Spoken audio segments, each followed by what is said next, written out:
Hello, and thank you for the opportunity to present this research. I'm Lyndall, and I'm a postdoctoral research fellow at the Centre of Excellence for Automated Decision Making and Society at the University of Queensland.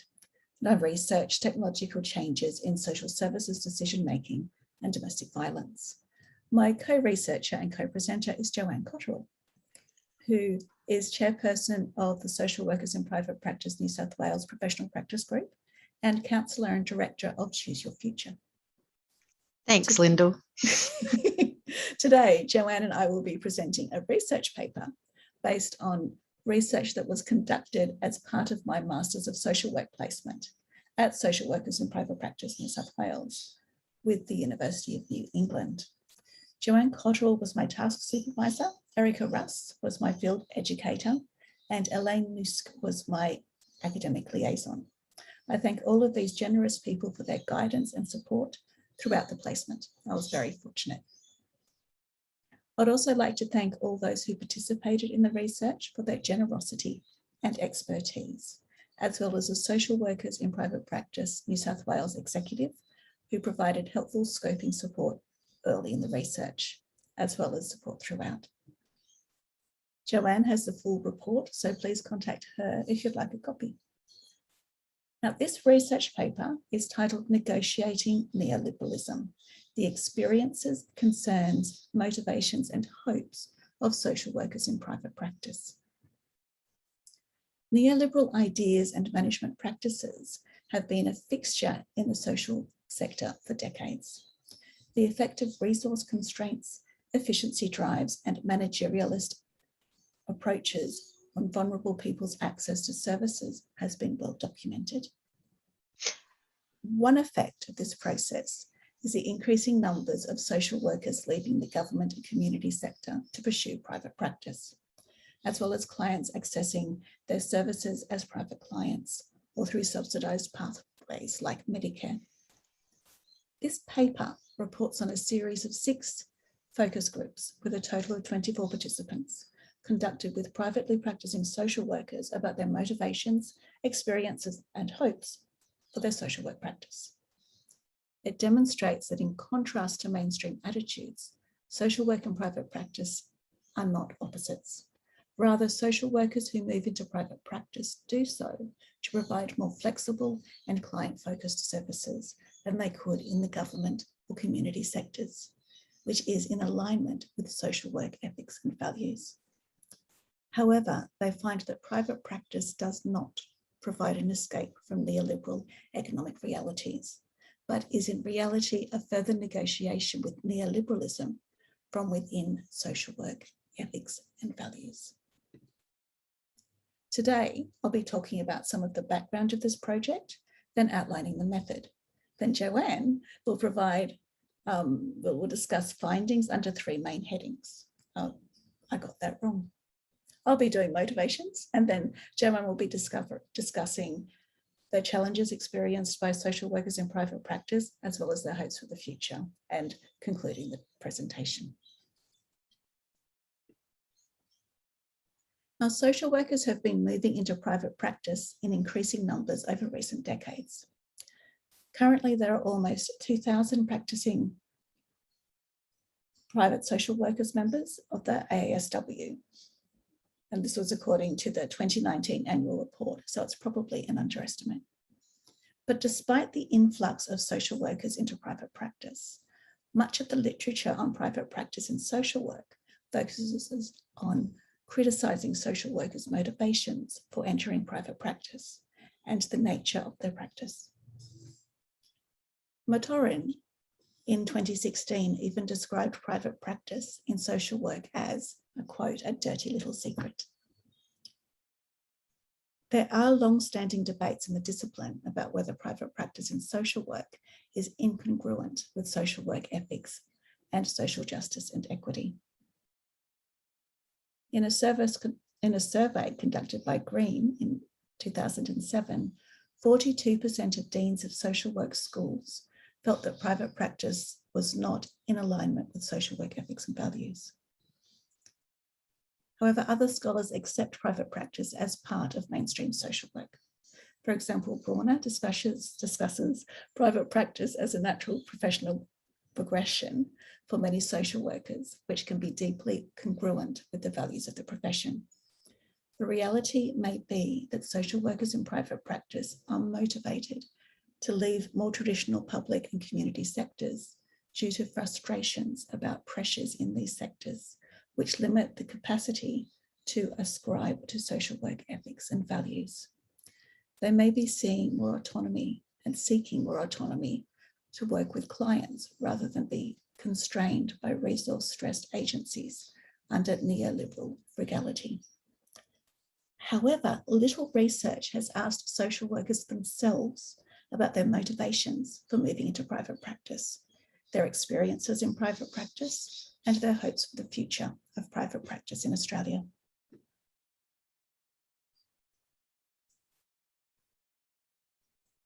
This project aims to fill this gap by asking social workers in private practice directly about their motivations and experiences.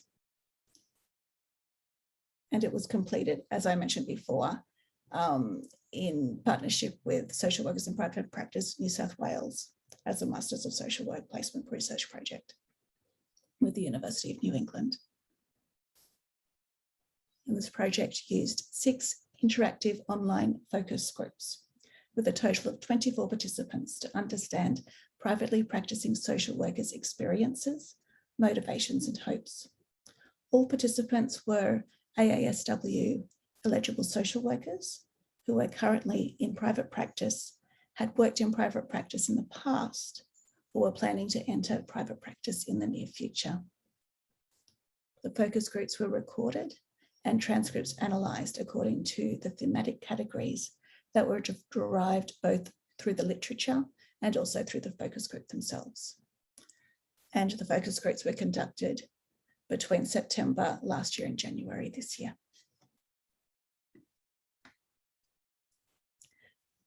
Now we'll start talking about the findings of the research. Now, this word cloud was generated using the transcripts of the focus groups and is a visual representation of the general tone of the discussions. The words work, social, and practice dominate the image, reflecting the participants' focus on the activity of working in the social, the stuff of social work. The next most prominent words are well, client, people, feel, time, see, and need, which indicate the participants' primary concern is with the wellness and needs of their clients and the time spent with them. Incidentally, no one in the research said that they began private practice to get rich. I'll summarise the rest of the findings now, beginning with the participants' main motivations for entering private practice. A major reason participants entered private practice was as a response to frustrations with public and community sectors, seeking more flexibility to meet clients' needs in private practice. They also wanted a greater link between effort and outcomes for clients. This is illustrated well in this quotation from the focus groups. This participant found working in government organisations to be crisis-driven and, and quote, draconian in their approach to mental health. She felt this was damaging to clients and moved into private practice to provide better long-term and preventative care for her clients. For this participant, the move to private practice was motivated by the increased flexibility she had to meet her clients' needs, which aligned much better with her social work values. Some other reasons participants said they entered private practice included to specialise working with vulnerable groups who are not generally recognised as such, so don't receive government or community funding attention, or to specialise in an emerging area of social work practice, for example, in private schools. Another reason was to set up a multidisciplinary practice run by social workers with various other allied health workers working together. Another reason was because of the flexibility to focus on other aspirations or projects or relationships, for example, grandchildren or running for politics. Another motivation for entering private practice among the participants was as a path to retirement or a response to unemployment or redundancy. Now I'd like to hand it over to Joanne, who'll begin with the challenges. Thanks, Lyndall. So there were a number of challenges that we found in this research project, and some of the major challenges included feeling that social workers in private practice feeling that they had a lack of skills, information or knowledge about the business side of running a private practice. That could be anything from, business structures to accounting to all types, manner of things. In particular, navigating fees for practice with social work values. And this is an ongoing challenge for social workers in private practice, although there are many who don't charge fees directly, but then are navigating the fees for practice from government departments. So it's not necessarily with the client. Sometimes it's with the government department, sometimes with the client. And also making sure that for those clients who are paying, that the service is accessible to them. I might add that a lot of the research was focused on private practice for people doing counselling related work for clients, but there are social workers in private practice in a diverse range of areas. But some of these findings specifically reflect that. Could you do the next slide, please, Lyndall? Thanks. So here's a couple of quick quotes. So I love this one. There's the idea that social workers in private practice are sitting around filing their nails in between appointments and watching their bank balance, just build up overnight and driving off in their Ferraris. I don't even like Ferraris, but, it's kind of a bit nonsensical. My supervisor is a very experienced social work clinician and charges a very high fee, but also has a very strong commitment to continuing to do pro bono work. So I think there's lots of different ways that we navigate this space of fee for service delivery. I think more often than not, they've been doing what Brene Brown would call cheap seats criticism about private practice, which I hope will move out of and move beyond. I think this is a pretty good reflection that many social workers in private practice feel that because their fees are not understood by people who are not in private practice, they're seen as being greedy, but actually it's a business structure that's necessary to survive. The next quote is, I found it really hard to charge people, and for that reason I went into a group that had a receptionist, and the receptionist does most of that. However, there is stuff that I still have to charge people for, and I found that extremely difficult, and I'm being very honest here, but there was a point at which I thought, you know what, I have certain expertise and knowledge in certain areas. If I don't charge people, I have to go back into an organisation, and anyone who wants to access that knowledge and expertise is not going to be able to do so. So I got better at charging, and that makes life easier for me, but I sort of had to realign my orientation. Thanks, Lyndall.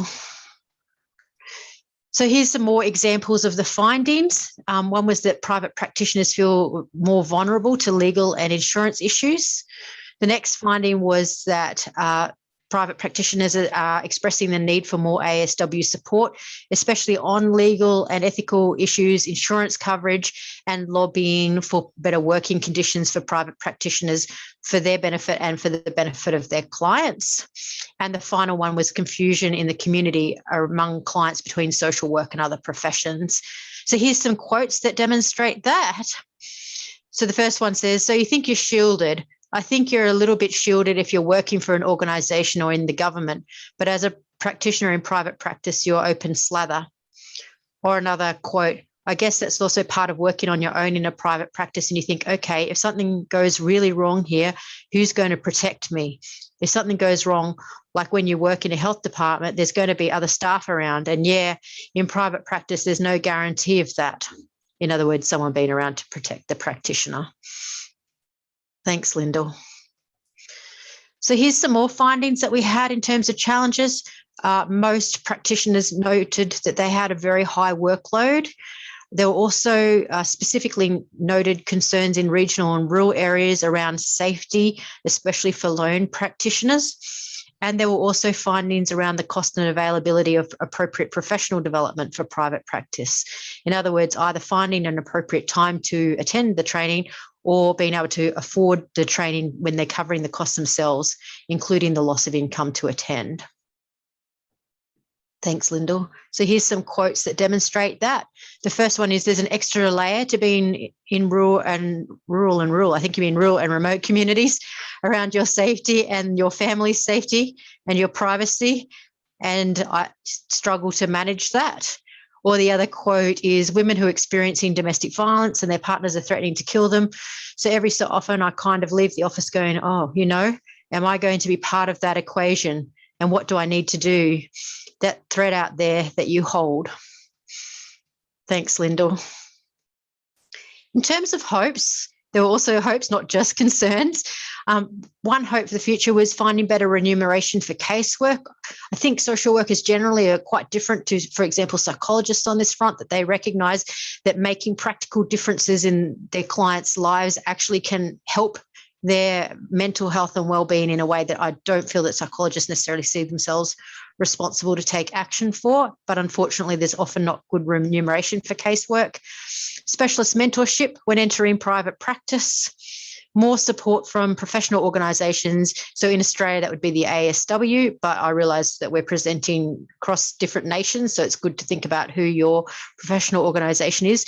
And in Australia, the ones that were mentioned is legal support, clarity around insurance coverage, better training to set up like a manual, online training in the evening to accommodate private practicing hours better, and better publicity for social work professions. In addition to that, recognition of social workers by private health funds and the registration with APRA. Next slide, thanks.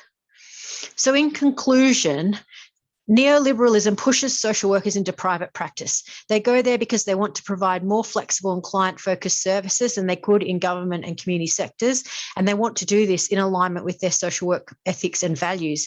However, they find that private practice does not provide an opportunity to escape neoliberalism and the economic realities of that, but instead they bear the risks and the costs individually as they negotiate neoliberal pressures within social work ethics and values.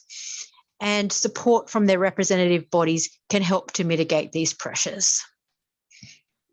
So thank you very much for this brief opportunity to present. If you want to make contact with us and get a copy of the report or ask any further questions, Lyndall's contact details are listed above and mine are listed underneath. Thank you for your time. I really appreciate it. Thank you.